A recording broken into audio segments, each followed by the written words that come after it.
আমরা মোটামুটি অর্ধেক রাস্তা চলে এসেছি, অর্ধেক বাকি। রাত বাজে আই থিঙ্ক 11:30। আমার খুব শ্বাসকষ্ট হচ্ছে, শ্বাস ফুলে যাচ্ছে, আমি দম নিতে পারছি না। শুকনো খেজুর খাচ্ছি, আমার শরীরের হালকা। রাত বাজে 12:30। এখন অবধি অর্ধেকের কাছাকাছি এসেছি, জানি না কতটা বাকি। এখন বাজে রাত্রি 3:30, তো 3:35 কি 3:32 বাজে। মোটামুটি চলে এসেছি। এখনও বলছে 4:20 বাজে, এখনও পৌঁছাতে পারিনি।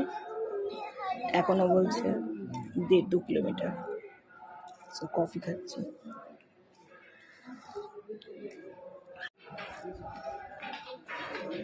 সাড়ে 5টা বাজে পৌঁছাচ্ছি আমরা।